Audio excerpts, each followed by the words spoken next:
बच्चों आपके स्क्रीन पे क्वेश्चन पूछा जा रहा है कि विश्व व्यापार संगठन की स्थापना कब हुआ था। देखिए प्यारे बच्चों, सबसे पहले आपको ये मालूम होनी चाहिए विश्व व्यापार से पहले इसका नाम क्या हुआ करता था, गेट हुआ करता था। ये भी बिल्कुल पता है। इसका स्थापना 1948 हुआ था और इसी को जो है गेट को ही जो है परिवर्तन करके इसका नाम क्या रख दिया गया था, विश्व व्यापार संगठन। या कभी कभी आप लोगों से क्या पूछ लिया जाता है, WTO पूछ लिया जाता है। बहुत सारे बच्चों को नहीं पता है WTO यानी इसका फुल फॉर्म भी आपको याद रखना, वर्ल्ड ट्रेड ऑर्गेनाइजेशन। और अगर इसका स्थापना की अगर बात करेंगे तो इसका स्थापना 1995 को हुआ था। इसका सही जवाब आपका ऑप्शन सी हो जाएंगे। अगर आपने ऑप्शन सी लगाया तो बिल्कुल बच्चों परफेक्ट है। ठीक है, बात करेंगे क्वेश्चन नंबर दूसरा। देखिएगा, गुटनिरपेक्ष आंदोलन के प्रमुख नेता कौन थे। देखिए सबसे पहले आप लोगों को बिल्कुल मालूम होनी चाहिए इसके बारे में कि 1945 का जब सेकेंड वर्ल्ड वॉर खत्म होने के बाद जो है पूरे दुनिया दो गुटों में बट गया था। एक है ना, एक था यूएसए, याद रखिएगा, दो गुटों में बट गया था। एक था यूएसए और एक था क्या, यूएसएसआर, यानी कि बात कर रहे हैं संयुक्त राज्य अमेरिका और स्वेज संघ की बात कर रहे हैं, है ना। तो कोई देश जो है अमेरिका को सपोर्ट कर रहा था, कोई देश संयुक्त राज्य स्वेज संघ को सपोर्ट कर रहा था। लेकिन जो इन दोनों को सपोर्ट नहीं कर रहा था, यानी कि इसका मतलब क्या होता है, गुटनिरपेक्षता का मतलब होता है किसी भी गुट में शामिल नहीं होना। जो इन दोनों गुटों में शामिल नहीं होता था वो किसका, यानी कौन सा गुट में आता था भाई, गुटनिरपेक्ष आंदोलन, गुटनिरपेक्षता की श्रेणी में आता था। और उसमें अपना भारत भी गुटनिरपेक्षता की श्रेणी में थे, क्योंकि देखिए कोई भी इन दोनों को क्या सपोर्ट नहीं कर रहा था। और इसका उद्देश्य क्या था, गुटनिरपेक्षता का उद्देश्य था विश्व में शांति स्थापित करना। ठीक है, अब यहां बात करेंगे इसका प्रमुख नेता की अगर बात करेंगे तो डॉक्टर राजेंद्र प्रसाद हो जाएगा, पंडित जवाहरलाल नेहरू, डॉक्टर भीमराव अंबेडकर या इनमें से कोई नहीं। तो हमारे भारत के उस टाइम पे कौन प्रधानमंत्री था, पंडित जवाहरलाल नेहरू, बिल्कुल इसका सही जवाब होगा। और सबसे पहले आपको मालूम होनी चाहिए अपना भारत के प्रधानमंत्री 1961 में ही बेलग्रेड में जो सम्मेलन हुआ था पहला गुटनिरपेक्ष, वहां पे जो है ना, ये भी है ना शामिल हुए थे। ठीक है, तो याद रखिएगा इसका सही जवाब आपका ऑप्शन बी हो जाएंगे, बिल्कुल याद रखिएगा। चलिए आप देखेंगे तीसरा क्वेश्चन देखिएगा, गुटनिरपेक्ष आंदोलन की 5 देशों ने मिलकर सर्वप्रथम सफल बैठक कहां किया था। अभी जस्ट मैंने अभी आपको बताया कि सन 1961 में ही बेलग्रेड में जो है ना बैठे थे और इसका सही जवाब आप लोगों का ए हो जाएंगे। और यहां पर जो है कौन शामिल हुआ था, अपना भारत के प्रधानमंत्री पंडित जवाहरलाल नेहरू भी जो है पहुंचे थे। चलिए बात करेंगे क्वेश्चन नंबर तीसरा बच्चों, जो कि देख पा रहे हैं बिल्कुल MVVI प्रश्न है आपके एग्जाम के पॉइंट ऑफ व्यू से। ठीक है, अब सवाल पूछा जा रहा है कि भारत पाकिस्तान विभाजन का आधार क्या था। मतलब भारत और पाकिस्तान जो विभाजन हुआ था, आपको पता ही होगा कि पाकिस्तान जो है 14 अगस्त को ही जो है क्या मनाते हैं भाई, स्वतंत्र दिवस उन लोग क्या आजादी उन लोग को 14 अगस्त को ही मिलते हैं और हम लोग क्या 15 अगस्त को, यानी हम लोग 15 अगस्त को स्वतंत्र दिवस मनाते हैं और ये लोग 14 अगस्त को मनाता है। और पता है आपको भारत और पाकिस्तान का विभाजन का जो आधार था वो आधार था धार्मिक बहुसंख्यक के आधार पर था, है ना, यानी धर्म के आधार पर ही बांट दिया गया था, यानी बहुसंख्यक को देखते हुए। ठीक है, तो इसका सही जवाब आप लोगों का ऑप्शन सी होगा। ज्यादा डीप नहीं जाएंगे बहुत लंबा समय लग जाएगा, है ना। अब बात करें क्वेश्चन नंबर 4 देखेंगे बच्चों। क्वेश्चन पूछा जा रहा है कि दो ध्रुवीय विश्व का आरंभ कब हुआ था। मैंने क्या कहा था कि पूरे दुनिया जो है, पूरे वर्ल्ड जो है दो गुटों में बढ़ गया था। कब, जब 1945 के बाद जब सेकेंड वर्ल्ड वॉर समाप्त होता है तो पूरा दुनिया जो है दो गुटों में बढ़ जाता है, जो कि 1945 के बाद, ये आपको याद रखना। और दो गुट कौन था, एक था यूएसए और एक था यूएसएसआर। बच्चों तो इसका सही जवाब आप लोगों का ऑप्शन ए हो जाएगा। बिल्कुल नोट करते हुए चलेंगे, एक एक पॉइंट को हम लोग समझते हुए चलेंगे। चलिए बात करें किसके बारे में, क्वेश्चन नंबर 5 देखेंगे। क्वेश्चन पूछा जा रहा है किस वर्ष केंद्र में पहली बार गैर कांग्रेसी प्रधानमंत्री बना था। तो याद रखिएगा पहली बार जो गैर कांग्रेसी प्रधानमंत्री बना था 1977 में, और वो बना था कौन, मोरारजी देसाई। इसका सही आंसर होगा ऑप्शन डी, इसका परफेक्ट आंसर हो जाएंगे। अगर आपने ऑप्शन डी लगाया है तो बच्चों बिल्कुल परफेक्ट है। अब सवाल पूछा जा रहा है संपूर्ण क्रांति का नारा किसने दिया था। देखिए संपूर्ण क्रांति का ये आप लोगों को मैंने हिंदी में पढ़ाया है, हिस्ट्री में भी पढ़ाया है, तो ये सब बच्चों को पता होगा कि संपूर्ण क्रांति का जो नारा दिया था जयप्रकाश नारायण जी ने दिया था। और पता ही होगा अपना पटना के गांधी मैदान में 1974 में भारी जनसभा बन करके उभरा था, है ना। ये बिल्कुल आप लोग को पता होगा किसके बारे में भाई, तो जयप्रकाश नारायण जी के बारे में, जिसका बचपन का नाम क्या था, बाउल था, और है ना उसको क्या जेपी के नाम से भी जाना जाता था, लोक नायक के नाम से भी जाने जाते थे। भारत ने किस मॉडल की अर्थव्यवस्था अपनाया था। तो देखिए अपना भारत का जो अभी जो अर्थव्यवस्था का मॉडल है वो मिश्रित अर्थव्यवस्था है। कैसा अर्थव्यवस्था भाई, मिश्रित अर्थव्यवस्था है। इसका सही आपका आंसर होगा। चलिए बात कर रहे हैं मिल्कमैन, है ना, मिल्कमैन ऑफ इंडिया का संबंध किससे है। देखिए भाई मिल्कमैन, देखिए मिल्कमैन डॉक्टर वर्गीस कुरियन को भी कहा जाता है, ये भी आपको पता होना चाहिए। और मिल्कमैन ऑफ इंडिया का संबंध की अगर बात करेंगे भाई तो दुग्ध उत्पादन में तेजी से वृद्धि करना था, यानी है ना दूध उत्पादन से था, ये आपको याद रखना और इसका सही जवाब होगा। और आगे देखेंगे क्वेश्चन नंबर देख पा रहे हैं, सहकारी है ना दुग्ध उत्पादन है ना आंदोलन किस राज्य में शुरू हुआ था। तो ये सहकारी दुग्ध उत्पादन जो शुरू हुआ था ये 1907 में, कहां से शुरू हुआ था, गुजरात से शुरू हुआ था। पता है आप लोगों को, गुजरात से शुरू हुआ था और इसका नेतृत्व कौन कर रहा था? डॉक्टर वर्गीस कुरियन कर रहा था। ये आपको याद रखना है, ठीक है। तो इसका सही जवाब आप लोगों का ऑप्शन आपका ए बिल्कुल परफेक्ट है। अब देख पा रहे हैं 9/11 की घटना के बारे में आप लोगों को पता है कि 2001 में, है ना, अमेरिका के वर्ल्ड ट्रेड सेंटर पर जो हमला किया गया था, उसी घटना को क्या कहते हैं? 9/11 का हमला कहते हैं, यानी घटना कहते हैं। और अमेरिका के लिए क्या स्थान रखती है? ये सबसे बड़ा, अब तक का अमेरिका के लिए सबसे बड़ी घटना था। ये इसका सही जवाब होगा, ऑप्शन सी इसका राइट आंसर हो जाएंगे। क्वेश्चन देख पा रहे हैं, संयुक्त राज्य अमेरिका में कुल कितने राज्य हैं? देखिए बहुत सारे बच्चे क्या बताते हैं 49, है ना, कोई बच्चे 48, लेकिन इसका 50 आपको याद रखना है कि संयुक्त राज्य अमेरिका में कुल राज्य की अगर बात करेंगे बच्चों तो कितना था? 50 था। इसका सही जवाब हो जाएंगे। चलिए अब बात करें क्वेश्चन नंबर 11। देख पा रहे हैं, एकदम मोस्ट इंपॉर्टेंट क्वेश्चन है आपके एग्जाम के पॉइंट ऑफ व्यू से, वेरी वेरी इंपॉर्टेंट क्वेश्चन। गुटनिरपेक्ष आंदोलन की प्रथम बैठक, ये तो आप लोगों को बताया मैंने कि बेलग्रेड में हुआ था, जो 5 है ना, 5 लोगों का सदस्य जो है बैठा था, आपको पता है कहां? बेलग्रेड, यानी 1961 में। कभी अगर आपका 1961 ना देकर के 62 भी रहे तो भी 62 लगा सकते हैं आप लोग, ठीक है। चलिए आगे देखेंगे बच्चों, क्वेश्चन देख पा रहे हैं कि पाकिस्तान और बांग्लादेश में किस तरह का शासन है। देखिए पाकिस्तान और बांग्लादेश के बारे में बहुत लोगों को कंफ्यूजन में, इसलिए इसमें ट्रिपल स्टार लगा लीजिएगा बच्चों। देखिए पाकिस्तान और बांग्लादेश का जो शासन था, सैनिक शासन नहीं है, जबकि सैनिक शासन भी है लेकिन पूरी तरह से सैनिक शासन नहीं है, लोकतांत्रिक शासन है। लोकतांत्रिक व सैनिक दोनों शासन है। कहां पे भाई? तो पाकिस्तान और बांग्लादेश का, इसलिए इसका सही जवाब आप लोगों का ऑप्शन सी हो जाएंगे, ठीक है। चलिए बिल्कुल अब नेक्स्ट क्वेश्चन देखेंगे बच्चों। क्वेश्चन देख पा रहे हैं, संयुक्त राष्ट्र संघ की स्थापना कब हुआ था? यहां बात किसकी हो रही है? संयुक्त राष्ट्र संघ की बात हो रही है। चलिए तो फटाफट कमेंट कीजिएगा, संयुक्त राष्ट्र संघ की बात अगर करें हम लोग तो इसका सही जवाब आप लोगों का 1945 में संयुक्त राष्ट्र संघ की जो है स्थापना हुआ था। इसका आंसर आप लोगों का करेक्ट हो जाएंगे। चलिए अब देख पा रहे बच्चों, क्वेश्चन देख पा रहे, देश में गड़बड़ी की आशंका से आपातकाल की घोषणा यानी इमरजेंसी जो लागू किया गया था, कब लागू किया गया था? और आप लोगों को पता है इमरजेंसी जो है 23 अप्रैल 1975 को लागू किया गया था, 25 जून 1975। इन दोनों में से आपको कमेंट करना है। देखिए कौन बच्चे लगा रहे थे, और पता उस टाइम पे जो प्रधानमंत्री कौन था? इंदिरा गांधी था, ये भी आपको पता है। और उस टाइम पे राष्ट्रपति जो था, राष्ट्रपति का नाम आप लोग कमेंट कीजिएगा, राष्ट्रपति उस टाइम पे कौन था, जो कि पिछले बार मैंने आपको क्लास में बताया था। चलिए अब देखेंगे बच्चों, क्वेश्चन देख पा रहे हैं, सुरक्षा परिषद की अस्थायी सदस्यों की संख्या। सबसे पहली बात आपको सुरक्षा परिषद के बारे में आपको पता होना चाहिए। सुरक्षा परिषद में कुल सदस्यों की संख्या कितना होता है? तो देखिए कुल सदस्यों की अगर बात करेंगे तो इसमें 15 सदस्य होता है।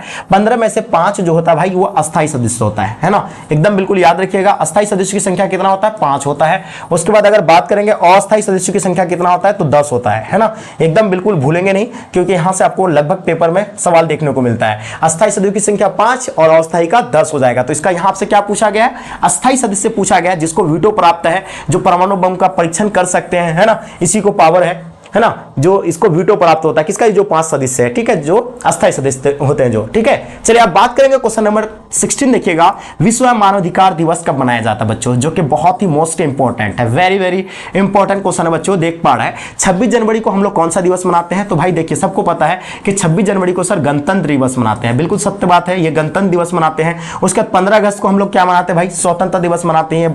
मनाते हैं कि नहीं मनाते हैं? स्वतंत्रता दिवस मनाते हैं। उसके बाद बात करेंगे 1 मई को हम लोग क्या मनाते हैं? मजदूर दिवस मनाते हैं, है ना, मजदूर दिवस मनाते हैं। बिल्कुल ये चीज आपको याद रखना है, सारे पॉइंट याद रखेंगे। देखिए कभी कभी आपका मजदूर दिवस पूछ लेगा, कभी 15 अगस्त के बारे में, कभी 26 जनवरी के बारे में पूछ लेते हैं, तो भी याद रखना। और 10 दिसंबर को हम लोग मानवाधिकार दिवस मनाते हैं, इसलिए इसका सही जवाब आप लोगों का ऑप्शन डी इसका राइट आंसर हो जाएंगे। चलिए अब बात कर रहे हैं, क्वेश्चन देख पा रहे हैं, क्वेश्चन नंबर 17, दक्षिण एशिया में सबसे बड़ा देश कौन है? देखिए दक्षिण एशिया का एक संगठन है, जो कि संगठन का नाम आप लोग को मालूम होनी चाहिए, जिसको कहा जाता है सार्क, यानी सार्क को ही क्या कहा जाता है बच्चों? दक्षेस कहा जाता है। क्या कहा जाता है? दक्षेस कहा जाता है। इसमें कुल देशों की अगर बात करें तो इसमें 8 है। इसका स्थापना की अगर बात करेंगे तो इसका स्थापना 1985 में हुआ था, ये बिल्कुल याद रखना है। 7 पहले सदस्य था, बाद में अफगानिस्तान को भी जोड़ा गया है, तो इसमें कुल 8 सदस्य हो गया है। और सबसे बड़ा देश इसका कौन सा भाई? तो अपना भारत इसमें सबसे बड़ा देश है। इसका सही जवाब आपका ऑप्शन ए बिल्कुल इसका राइट आंसर हो जाएंगे। चलिए देख पा रहे हैं एक साथ कितने निजी बैंकों का राष्ट्रीयकरण किया गया था, मतलब एक साथ जो है कितने बैंकों का राष्ट्रीयकरण किया गया था? तो 14 बैंकों का, क्योंकि क्लास 10th में आप लोग पढ़े होंगे, सबको पता है, बहुत सिंपल सवाल है। संविधान ने किस भाषा को राजभाषा का दर्जा दिया गया? देखिए हम लोग बचपन से पढ़ के आ रहे थे, और खास करके मुझे भी पता था कि भारत का राष्ट्रीय भाषा क्या है? हिंदी है। सबको अभी भी अगर पूछा जाता बच्चों को, है ना, भारत का राष्ट्रीय भाषा क्या है? हिंदी है, हिंदी है। अभी भी पढ़ाया जा रहा है। लेकिन ये आप सबको मालूम नहीं है, जब आप पढ़े हैं तो अभी आपको पता चल गया होगा कि हिंदी जो है भारत का राष्ट्रभाषा नहीं है, राजकीय भाषा। हिंदी मतलब कोई भी राष्ट्रीय भाषा नहीं है भारत का, ये आपको याद रखना है। इसलिए इसका आंसर आप लोग का क्या हो जाएंगे भाई, ऑप्शन बी इसका परफेक्ट आंसर हो जाएंगे। यानी भारत संविधान ने किस भाषा को राजभाषा का दर्जा दिया गया है, हिंदी को राजभाषा का दर्जा दिया गया है। किसको दिया भाई, तो हिंदी को। आप लोग इन सभी पॉइंटों को अच्छे से नोट कर लीजिएगा, ठीक है। चलिए क्वेश्चन देखेंगे, क्वेश्चन पूछा जा रहा है संविधान सभा के अध्यक्ष। देखिए भाई, संविधान सभा के अध्यक्ष कहा जाए, है ना, या अस्थायी अध्यक्ष कहा जाए तो किसको बोलते हैं हम लोग। देखिए राजेंद्र प्रसाद को ही जो क्या कहा जाता है, अस्थायी अध्यक्ष भी कहा जाता है, या अध्यक्ष भी देखने को मिलेंगे, तो यही आपका होगा, ठीक है। ये सभी आप लोग याद रखेंगे, ठीक है। तो बिल्कुल बच्चों आपको याद रखना, चाहे अस्थायी सदस्य पूछा जाए या अध्यक्ष पूछा जाए। अगर वही पूछा जाए पिता किसको कहा जाता है संविधान का, तो संविधान का पिता बी.आर. अंबेडकर जी को कहा जाता है। इसी को कहा जाता है प्रारूप समिति के अध्यक्ष कहा जाता है, प्रारूप समिति के अध्यक्ष भी कहे जाते हैं। उसका सरदार वल्लभ भाई पटेल क्या थे भाई, तो अपना भारत का फर्स्ट जो है गृह मंत्री यानी होम मिनिस्टर थे, ठीक है। और अस्थायी सदस्य किसको कहते हैं संविधान का, तो वो भी आपको याद रखना सच्चिदानंद सिन्हा होगा, ये आपको याद रखना है। चलिए क्वेश्चन नंबर 21 देखेंगे, भारत के प्रथम राष्ट्रपति कौन थे। बहुत सिंपल सवाल है, बहुत ईजी सवाल है, जो कि मैंने आपको बताया। प्रथम अगर राष्ट्रपति की बात करेंगे तो डॉक्टर राजेंद्र प्रसाद हो जाएंगे, और अगर फर्स्ट अगर क्या वाइस प्रेसिडेंट यानी उपराष्ट्रपति की बात करेंगे तो सर्वपल्ली राधाकृष्ण हो जाएंगे, जो कि सेकंड राष्ट्रपति भी बने थे। ये भी आपको याद रखना है, ठीक है। चलिए क्वेश्चन देख पा रहे हैं, भारतीय योजना आयोग के अध्यक्ष कौन होते हैं। देखिए भाई, सबसे पहले तो आपको भारतीय योजना आयोग के बारे में पता होना चाहिए। इसका स्थापना कब हुआ था, 1950 को हुआ था। पता है अभी भारतीय योजना आयोग को भंग करके कौन सा आयोग बनाया गया है, जो कि आपको याद रखना है, नीति आयोग बनाया गया है, ठीक है। मुझे लगता है कि आप सभी बच्चों को पता होगा इस आयोग को भंग करके कौन सा आयोग बनाया गया है, नीति आयोग बनाया गया है। इसका स्थापना कब हुआ था भाई, तो 1915 में इसको लागू किया गया था। जबकि ये भारतीय योजना आयोग को कब भंग किया था, तो ये 2014 में इसको भंग कर दिया गया था, ठीक है। अभी कौन सा आयोग लागू किया है भाई, लाया है नीति आयोग लाया है, और इसको लागू कब किया था, 2015 में लागू किया है, ठीक है। तो चाहे नीति आयोग का पूछा जाए चाहे भारतीय योजना आयोग का पूछा जाए, इसका अध्यक्ष कौन होते हैं, प्रधानमंत्री होते हैं। और ये क्या है, संवैधानिक संस्था नहीं है, गैर संवैधानिक संस्था है। ये भी सवाल आपसे पूछा जाता है, इसलिए इसका सही जवाब आप लोगों का ऑप्शन आपका बी बच्चों परफेक्ट आंसर हो जाएंगे। चलिए अब सवाल पूछा जा रहा है भाई, चिपकू आंदोलन। देखिए ये तो बहुत सिंपल क्वेश्चन, और मुझे लगता है कि आप सभी बच्चों को पता होगा, काफी मोस्ट इंपॉर्टेंट क्वेश्चन है भाई, most very very important question है। देखिए ये चिपकू आंदोलन कहां से शुरू होता है, उत्तराखंड से। ये 1960 के दशक के बाद जो है ये, है ना, ये शुरू हुआ था। और पता है खास करके वहां जो है पहाड़ियों में क्या कर रहा था, पेड़ों को जो है, वहां के जो बड़े बड़े ठेकेदार थे पेड़ों को अंधाधुंध कटाई कर रहा था, तो वहां के महिलाएं बच्चे बुजुर्ग सब जो है क्या पेड़ों से चिपक जाता था। इसलिए इसका नाम क्या पड़ा था, चिपकू आंदोलन पड़ा था। और इसका नेतृत्व जो कर रहे थे, जो संस्थापक थे, उसका नाम था सुंदरलाल बहुगुणा। इसलिए इसका आंसर आप लोगों का क्या हो जाएगा भाई, ऑप्शन आपका बी बिल्कुल परफेक्ट आंसर हो जाएंगे। चलिए क्वेश्चन देख पा रहा है, भारतीय जनता पार्टी का गठन कब हुआ था। देखिए आप लोगों को पार्टी से रिलेटेड आपको सवाल पूछा जाता है। एक तो भारतीय जनता पार्टी पूछा जाएगा, एक आपसे कांग्रेस पार्टी का पूछा जाएगा, एक आपसे जनता पार्टी का पूछा जाएगा। किससे पूछा जाएगा भाई, मुस्लिम लीग का पूछा जाता है, उसका जनता पार्टी का पूछा जाता है ना, जनता पार्टी का भी पूछा जाता है। तो जनता पार्टी का 1977 में हुआ था, मुस्लिम लीग का 1906 में हुआ था, भारतीय राष्ट्रीय कांग्रेस पार्टी का 1885 में हुआ था, ठीक है। अब वहीं अगर बात करेंगे भारतीय जनता पार्टी का, तो ये 1975 में हुआ था, 25 जून 1975। इसलिए इसका सही जवाब आप लोगों का ऑप्शन आपका ए बिल्कुल परफेक्ट आंसर हो जाएंगे। अब देखिए जय जवान जय किसान का नारा किसने दिया था। बहुत ही सिंपल क्वेश्चन है, सबको पता है कि लाल बहादुर शास्त्री को जय जवान जय किसान का नारा दिया था, ठीक है। बात करेंगे प्रथम पंचवर्षीय योजना। भाई देखिए, है ना, प्रथम पंचवर्षीय योजना की अवधि यानी प्रथम पंचवर्षीय योजना जो हुआ था पहली बार, तो वो कब हुआ था भाई, तो सबको पता है कि सर 1951 से 56 में हुआ था। यानी कि ये 5 साल का योजनाएं बनाया जाता है, क्या क्या कार्य करना है क्या नहीं करना है, वो 5 साल का ही योजना होता है। और देखिए ये जो है 1951 से 56 में पहला हुआ था, दूसरा 56 से 61। देखिए भाई आपको याद रखना 56 से 61 हुआ था, तीसरा आपका जो है 1961 से लेकर के 67 तक हुआ था। उसका एक क्या आ गया था, योजना अवकाश आ गया था, जो कि 1 वर्षीय फिर चला था बीच में, ठीक है। चलिए अब देखेंगे भाई, क्वेश्चन देखेंगे। क्वेश्चन देख पा रहे 27 नंबर क्वेश्चन। क्वेश्चन पूछा जा रहा है कि शिवसेना किस प्रांत में सक्रिय थे। भाई शिवसेना के बारे में पूछा जा रहा है, तो शिवसेना जो है कौन सा प्रांत में सक्रिय है, तो ये महाराष्ट्र में। आपको पता है शिवसेना सबसे बड़ी पार्टी है का महाराष्ट्र का, ये भी पता होगा आप लोगों को। चलिए अब देख पा रहे शीत युद्ध का अंत कब हुआ था, तो मैंने कहा था शीत युद्ध का, देखिए शीत युद्ध शुरू जो हुआ था कब माना जाता, कब से, तो 1945 से माना जाता है। जो कि मैंने कहा था ना कि जब सेकेंड वर्ल्ड वार समाप्त हो गया था तो 2 गुटों में बढ़ गया था, है ना। इसमें शीत युद्ध का मतलब क्या, कोई जमीनी स्तर पर युद्ध नहीं होता है ना, एक संचार के माध्यम से एक दूसरे देश को क्या करते, धमकी देते हैं, है ना। तो ये हो गया इसका क्या भाई, इसी को कहते हैं शीत युद्ध। और यह अंत कब हुआ था, जब सोवियत संघ का विघटन हो गया था, 1991 में विघटन हो गया था, उसके बाद जो है शीत युद्ध का समाप्ति हो जाता है, ठीक है। चलिए आगे देखेंगे, क्वेश्चन देखेंगे भाई, सूचना का अधिकार है ना किस वर्ष लागू हुआ था। देखिए सूचना का अधिकार कानून सबसे पहले जो लागू किया गया था, ये कहां, राजस्थान में, है ना। अब याद रखिएगा कब, तो ये कब था भाई 2005 को था। इसका सही जवाब आप लोगों का 2005 बिल्कुल सही है। आगे देखेंगे क्वेश्चन देख पा रहे हैं, हमारी नियोजन व्यवस्था किस विचारधारा पर आधारित है। देखिए हमारी नियोजन व्यवस्था जो है लोकतांत्रिक और है ना समाजवाद पर आधारित है। इसका सही जवाब आप लोगों का ऑप्शन डी होगा। चलिए आप देख पा रहे हैं भारत में विविधता में एकता है, मतलब कौन कहा था भारत में अलग अलग जाति, अलग अलग धर्म, अलग अलग कलर के लोग रहते हैं, अलग अलग भाषाएं बोलने के लोग रहते हैं, लेकिन फिर भी यहाँ क्या है भाईचारा और एकता है। ये कौन कहा था, ये अपना भारत के अपना देश के first prime minister Pandit Jawaharlal Nehru ji ने कहा था। इसलिए इसका सही जवाब आपका ऑप्शन डी हो जाएंगे। चलिए बात कर रहे हैं क्वेश्चन देख पा रहे हैं क्वेश्चन नंबर 32, भारत में हरित क्रांति का जनक। देखिए हरित क्रांति की बात हो रही है, सबको आंसर आप लोग सही लगा रहे हैं, एमएस स्वामीनाथन। कुछ बच्चों को नहीं पता हरित क्रांति होता क्या है भाई। ये हरित क्रांति मतलब क्या हुआ कि इसमें उत्तम किस्म के बीजों का प्रयोग करके, रासायनिक खादों का प्रयोग करके, मतलब कृषि क्षेत्र में उसका उत्पादन को बढ़ाना था। इसी को कहते हैं क्या भाई, हरित क्रांति। और हरित क्रांति से सबसे ज्यादा कौन सा फसल को फायदा हुआ है, तो सबसे ज्यादा तो फायदा हुआ था तो ये गेहूं को लाभ प्राप्त हुआ था। याद रखिएगा गेहूं को सबसे ज्यादा इससे जो है फायदा हुआ था। ठीक है, ये सवाल पूछा गया आप लोगों को, इसलिए मैंने आपको बता दिया। देखिए लिट्टी एक आतंकवादी संगठन है, जो कि कहां का, सिंपल पता है आप लोगों को, लिट्टी एक जो है आतंकवादी संगठन है। एक इसका भाई, तो ये श्रीलंका का लिट्टी एक आतंकवादी संगठन है, जो कि आपको याद रखना है। और देखिए एक उल्फा, उल्फा कहां किसका है भाई, तो उल्फा अपना भारत का है। किसका है भाई, उल्फा का आतंकवादी जो संगठन है ये अपना भारत का है, ये आपको याद रखना है। पाकिस्तान का तो ढेर सारा है, हिजबुल मुजाहिदीन, दिस डेट। और तालिबान किसका है भाई, तो अफगानिस्तान का है, ये भी आपको याद रखना है। ठीक है, अब बात करेंगे सुंदरलाल बहुगुणा किस आंदोलन से संबंधित है। अभी जस्ट मैंने बताया आपको चिपको आंदोलन से, तो इसका सही जवाब आप लोगों का चिपको आंदोलन हो जाएंगे। अब देख पा रहे हैं 1972 में भारत में अपना पहला परमाणु परीक्षण कहां किया गया था। देखिए पहला परमाणु परीक्षण आपको पता है 1972 में हुआ था, और ये कहां, पोखरण में हुआ था। इसका सही जवाब आपका पोखरण। अब पोखरण कौन सा राज्य में पड़ता है, तो ये भी आपको पता होना चाहिए, राजस्थान में पड़ता है। इसलिए इसका सही जवाब आप लोगों का राजस्थान, यानी इसका करेक्ट आंसर हो जाएंगे। चलिए है ना, थोड़ा सा फास्ट आप लोग आंसर लगाइएगा। चलिए ओके, वेरी गुड। चलिए अब देखेंगे हम लोग नेक्स्ट क्वेश्चन को देखेंगे भाई, जल्दी जल्दी लगाइए, और कुछ क्वेश्चन है। बात क्वेश्चन देख पा रहे हैं, नाटो की स्थापना किस वर्ष हुआ था। भाई देखिए नाटो की बात हो रही है, सबको पता है कि नाटो की स्थापना की अगर बात करेंगे तो 1949 में नाटो का स्थापना हुआ था। बिल्कुल परफेक्ट है। अब देखिए योजना आयोग कौन सी निकाय है, जैसे मैंने बताया था ना कि योजना आयोग को भंग करके नीति आयोग बनाया गया। चाहे योजना आयोग के बारे में पूछा जाएगा या नीति आयोग के बारे में पूछेंगे, तो दोनों का अध्यक्ष जो होता है प्रधानमंत्री होता है। और ये संवैधानिक संस्था नहीं, ये गैर संवैधानिक संस्था है, याद रखिएगा। इसलिए इसका सही जवाब आप लोगों का ऑप्शन बी हो जाएंगे। चलिए बात कर रहे हैं कांग्रेस का विभाजन। देखिए भाई कांग्रेस का विभाजन कब हुआ था। देखिए सवाल आपको कभी कभी ये पूछा जाता है, कांग्रेस का विभाजन एक बार और हुआ है, जो कि 1907 आपको दिखाता होगा, है ना।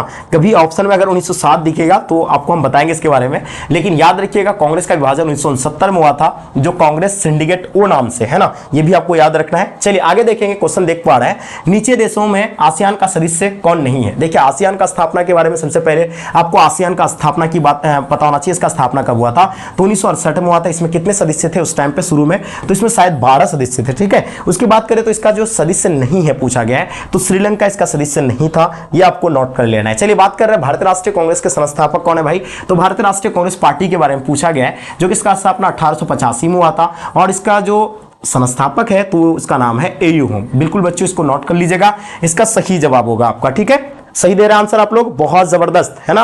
और एक चीज आप लोग को बता देते हैं, फिर से मैं आप लोग को बताना चाह रहा हूं कि देखिए भाई अभी आप लोगों को क्रैश कोर्स बिल्कुल फ्री में दिया जा रहा है ना। अभी देखिएगा इसमें आप अगर जो बच्चे नोट्स ले लिए हैं उसको क्रैश कोर्स बिल्कुल फ्री में मिलेंगे। आप जाकर के चैनल पे विजिट कीजिएगा, या आप लोग क्या करेंगे, सबसे पहले ऐप को इंस्टॉल कर लीजिए, ऐप में जाकर के उसको परचेस कर लीजिए भाई, नोट्स के साथ साथ आपका क्रैश कोर्स फ्री में आ रहा है। ठीक है, तो एयू होम आपका सही जवाब होगा इसका। आगे देखेंगे, क्वेश्चन देख पा रहे हैं कि 6 दिसंबर 1992 की को निम्न में से कौन सी घटना घटी थी। 6 दिसंबर को हम लोग सब जानते हैं कि 6 दिसंबर 1992 को कौन सी घटना घटा था, गोधरा कांड बिल्कुल नहीं होगा था, बाबरी मस्जिद का विध्वंस हो गया था। और ये बाबरी मस्जिद कहाँ है, ये सबसे पहले आपको पता होना चाहिए, बाबरी मस्जिद कहाँ है, तो भाई ये उत्तर प्रदेश में है। कहाँ पे है, ये उत्तर प्रदेश, ये बिल्कुल आप लोग याद रखेंगे, उत्तर प्रदेश में है, ये आपको याद रखना है। ठीक है, चलिए आगे देखेंगे, सवाल देख पा रहे भारतीय अर्थव्यवस्था, जो कि मॉडल बताया उस टाइम में, ये सवाल 2 बार आ गया फिर से आपका, लेकिन सवाल दूसरा तरीके से पूछा गया और बहुत सारे बच्चे जो है इसी में कंफ्यूज हो जाते हैं कि सर ये सवाल कैसा है। इससे पहले मैंने आपको बताया था, मॉडल बताया था कि भारतीय अर्थव्यवस्था का जो मॉडल है वो कैसा है, तो भाई मिश्रित अर्थव्यवस्था है। ठीक है, तो इसलिए इसका आंसर आप लोग का बिल्कुल ऑप्शन आपका सी राइट आंसर हो जाएंगे। चलिए अब देखेंगे भाई क्वेश्चन, है ना, नेक्स्ट बिल्कुल फास्ट लगाइएगा, है ना। सवाल क्या पूछा जा रहा है कि भारत में लौह पुरुष की संज्ञा, यानी लौह पुरुष के नाम से किसको जाना जाता है, बिल्कुल नोट कर लीजिएगा, सरदार वल्लभ भाई पटेल को जो है लौह पुरुष के नाम से जाना जाता है। अब देखेंगे, क्वेश्चन देख पा रहे हैं, किस देश ने भारत पर आक्रमण कर पंचशील समझौता का उल्लंघन किया था। सबसे पहले फर्स्ट ऑफ ऑल आपको पता होना चाहिए पंचशील समझौता कब हुआ था? 1954 में हुआ था। और पंचशील समझौता किन किन देशों के बीच हुआ था भाई? तो याद रखिएगा भारत और चीन के बीच हुआ था। किसके बीच हुआ था? भारत और चीन के बीच जो है पंचशील समझौता हुआ था। ठीक है, और याद रखिएगा ये 1954 में हुआ था, लेकिन इसका उल्लंघन सबसे पहले कौन किया था भाई? चीन ने अपना भारत पर आक्रमण कर दिया था। और आक्रमण कब किया था? 1962 में आक्रमण कर दिया था। ठीक है, तो इसलिए इसका सही जवाब आप लोगों का आंसर ऑप्शन ए होगा। बहुत जबरदस्त। चलिए अब देखेंगे गरीबी हटाओ का नारा किसने दिया था। देखिए गरीबी हटाओ का नारा जो है ये किसका था भाई? तो ये इंदिरा गांधी जी का था। और है ना, जो सिंडिकेट और कांग्रेस सिंडिकेट वो जो था उसका नारा क्या था? इंदिरा गांधी हटाओ का नारा था उसका। ठीक है, चलिए आगे देखेंगे। क्वेश्चन देख पा रहे हैं दक्षिण, जो कि मैंने आप लोगों को बता दिया था, जिसको सार्क बोलते हैं, जो कि सार्क दिया हुआ है। इसका स्थापना की बात मैंने भी बता दिया आपको, 1985 में हुआ था। अब इसमें कुल देश भी बता दिया था मैंने, कुल देश कितना है इसमें? 8 है, जो कि बाद में अफगानिस्तान को जोड़ा गया था। कब जोड़ा गया था? 2007 में जोड़ा गया था। ठीक है, ये भी पता होनी चाहिए आपको। चलिए आगे देखेंगे, सवाल देखिएगा। सवाल देखेंगे भारत का वायु प्रदूषित नगर कौन सा है? देखिए वायु प्रदूषित नगर, सबसे ज्यादा भारत में वायु प्रदूषित अगर नगर है तो टॉप में कौन आता है भाई? दिल्ली आता है। लेकिन यहाँ दिल्ली ऑप्शन में नहीं है, इसलिए मुंबई भी है, कोलकाता में भी है, कानपुर भी है, सभी होगा। इसका आंसर आपका ऑप्शन डी हो जाएंगे, सभी होगा। ठीक है, चलिए निम्नलिखित में से कौन सा एक राज्य है? देखिए बहुत सारे बच्चों को नहीं पता है कि इसमें से कौन सा राज्य है ना। अब देखिए संयुक्त राष्ट्र संघ, नेपाल तो देश है, संयुक्त राष्ट्र संघ भी तो है ना एक संगठन है। चलिए भाई, या हम लोग देखेंगे भाई कि आपका राष्ट्र संघ, ये भी नहीं होगा आपका। लेकिन अपना बिहार एक क्या है भाई? एक राज्य है, इसलिए सही इसका आंसर आपका ऑप्शन सी हो जाएंगे, है ना। चलिए बहुत सिंपल क्वेश्चन था और मुझे लगता है कि इसको आप लोग बहुत अच्छे से सॉल्व कर लिए होंगे। चलिए छात्र आंदोलन की शुरुआत कहां से हुआ था? पता है आपको? छात्र आंदोलन की शुरुआत अपना बिहार से हुआ था, इसलिए इसका आंसर आपका बिहार बच्चों बिल्कुल परफेक्ट आंसर हो जाएंगे। लास्ट क्वेश्चन जो कि आपके स्क्रीन पे है, देख पा रहे हैं क्वेश्चन क्या कहा जा रहा है? भारत और पाकिस्तान के बीच कारगिल कब हुआ था? देखिए कारगिल युद्ध के बारे में पूछा गया है। सबसे पहले पाकिस्तान और भारत के बीच कब कब युद्ध हुआ है ये भी आपको याद रखना है। आई थिंक एक बार 1948 या 47 में हुआ था, है ना। उसके बाद 1900 कब हुआ था? 65 में एक बार हुआ था। उसके बाद 1971 में हुआ था। उसके बाद 1999 को हुआ है ना। उसके बाद फिर इधर बाकी तो हुआ ही हाल ही में, जो कि आप लोग जानते होंगे। अब याद रखिएगा अगर बात करेंगे तो 1962 में एक 65 में हुआ था। इसके बाद एक समझौता हुआ था जिसके आप लोग याद होगा ताशकंद समझौता, है ना। ताशकंद समझौता, यह आपको याद रखना है। समझौता, हाँ समझौता, ताशकंद समझौता होगा। उसके बाद 1972 में कौन सा समझौता हुआ था? शिमला समझौता हुआ था, सबको पता है शिमला समझौता हुआ था। चलिए भाई एकदम बिल्कुल याद रखिएगा, शिमला समझौता हुआ था। उसके बाद बात करें 1999 में तो कारगिल, ये तो आपको बता ही दिए, तो इसलिए इसका आंसर आप लोग का ऑप्शन सी हो जाएंगे। ठीक है, तो ये आप लोग का था 50 क्वेश्चन। आप लोग ईमानदारी से बताइए प्यारे बच्चों कि इन 50 में से खुद से कितने क्वेश्चन को सॉल्व कर पाए, ये आप मुझे कमेंट करके बताइएगा। और जो बच्चे अभी तक नोट्स नहीं लिए हैं, आप चाहते हैं कि मुझे क्रैश कोर्स में ज्वाइन होना है फ्री में, तो जल्दी से आप लोग क्रैश नोट्स ले लीजिए बच्चों, जो कि बहुत कम प्राइस में आप लोगों को नोट्स मिल रहा है, साथ साथ में आपका क्रैश कोर्स आपको फ्री में मिल रहा है। आप चाहते हैं कि कम टाइम पे बेहतर तैयारी कैसे करें, टॉपर कैसे बने, तो आप जल्दी से जाइए और है ना एप्लीकेशन को इंस्टॉल कीजिए और जाकर के क्रैश कोर्स को परचेज कीजिए। अब